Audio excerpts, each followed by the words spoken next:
It's the Happy Families Podcast. It's the podcast for the time-poor parent who just wants answers now. Making the traditions and making sure that the kids feel through those traditions that they really do belong to something bigger than just them. That's what it's all about. And now here's the stars of our show, my mum and dad. If you're in Victoria today, you must be feeling a little bit lighter. Like, it just must feel so good that restrictions are becoming reduced and a little bit of normality returning to life. We're so happy for you, Victoria. We hope that it lasts. We hope that this is real progress. Fingers crossed, borders will start coming down. Fingers crossed, people will be allowed to be reunited with their families soon. It has been a long, long, long journey. Hello, this is Dr. Justin Coulson. I'm the founder of happyfamilies.com.au. And Kylie, hello. You say that like you haven't seen me today. I'm so happy to be with you doing this podcast, though. Very, very excited because I think you're more excited because you were actually leaving the kids behind tonight and you and I are getting a night to ourselves. Yeah. With curtains. Right. What do you mean with curtains? What? Well, we don't have curtains in our room because we just recently painted our room and we've taken the curtains down and now you and I are waking up at the crack of dawn every morning. South East Queensland doesn't have daylight savings, and so because there's no daylight savings, the sun's up at 4:45 and so are we. So are we. So I'm looking forward to actually being up. I'm up there for a bike ride normally, but you're not, and let's face it, it's going to be nice to just have a sleep in and not have kids clambering into our bed at 4:45 a.m. or 4:49 a.m. If you're listening, Mum, thanks so much. We can't wait. If you want to make your family happier, we strongly recommend somehow getting a night away from the kids. I don't know, every 6 weeks, every 8 weeks, even every 12 weeks is good enough. Look, even just having the kids go to grandma's or the aunties or whatever and you staying home, it doesn't even have to cost you money. It's just an opportunity to just breathe. Yeah. And sleep. Our kids are too old to send off to grandma. Or the big kids are. So the big kids are like, oh, I don't want to go to Nan's. So we can send the little kids, but then the big kids are still at home. And we're like, this does not feel relaxing. Now you kids want to talk to us, and I mean, we love them. We want to spend time with them, but now and then it's just nice if it's you and I, right? Sure is. So we're not going to bore you with all the details of all of our plans. I don't know what your plans are, but I'm planning on relaxing. Hopefully by the pool. That sounds like a plan to me. I didn't have any plans. That's how planned I am. It's just time away, time to breathe. Now, don't get us wrong. We love our kids, but every now and again, we love each other more, right? Can I say that? Is that okay to say that? Oh, you can. Yeah, you're okay with that. That's great. All right, so for those of you who are new to the podcast, Friday, it might sound a little bit self-indulgent, but it's actually not. It's about learning life lessons and being reflective on parenting. We call our Friday podcast, I'll Do Better Tomorrow. It's where we have a look at what happened in the week that was and identify, did we get anything wrong? Did we get anything particularly right?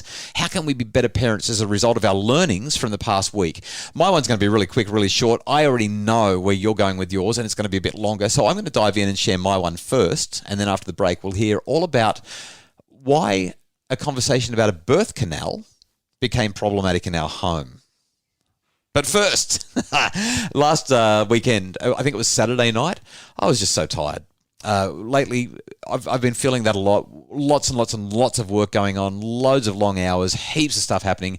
And we decided that we were going to do a yo-yo night. Actually, I think it was Friday night, come to think of it. It was our I'll Do Better Tomorrow last week. And then that night, you were out, you were doing a meeting or something like that. And so I just said to the kids, hey, yo-yo night. And the kids were like, no, because yo-yo night means you're on your own. Which pretty much means... Which means Mum's out, so I can't be bothered. Mum's gone out, Dad's exhausted, figure it out for yourself. So I said to the bigger kids that were home, just so long as the little kids eat something, I don't really care. I'm going to my bedroom. Well, I did make sure that I had things sorted. I went and brought some pizza bases from Baker's Delight. If you haven't tried them, hands down delicious. Yeah, they actually are. Not sponsored. We always feel like we have to say that now. As soon as we mention a brand, it's like, not sponsored. Because every now and again people send us hate. They're like, oh, you're always mentioning these brands. What, are you on the take? We're like, no, we're not on the take. Well, there's always some in the freezer.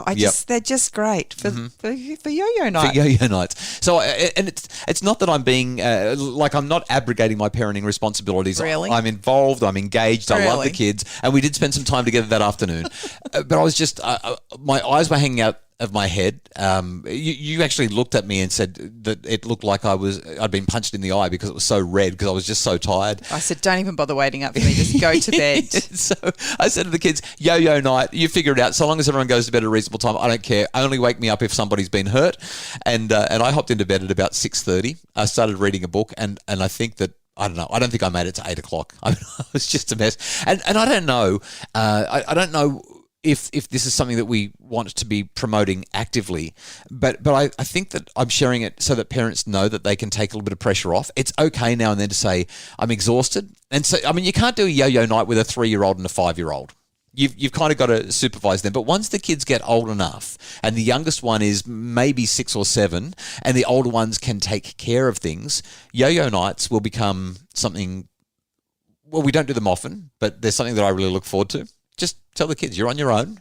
We've taught you, we've shown you how to use the microwave, how to use the oven, how to cook, how to close the refrigerator door, how to turn the lights off and go to sleep.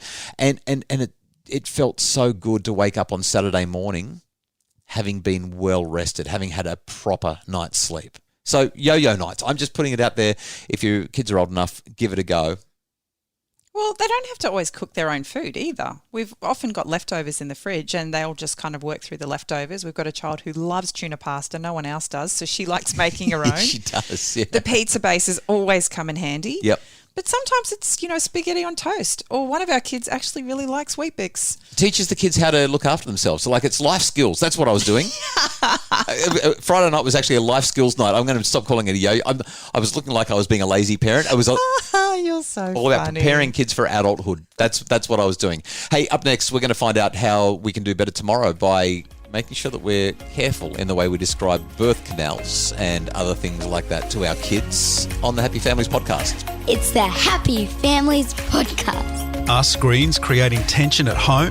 Tweens, Teens and Screens is a webinar to guide families to healthy, safe super screen solutions. Buy it today at happyfamilies.com.au/shop.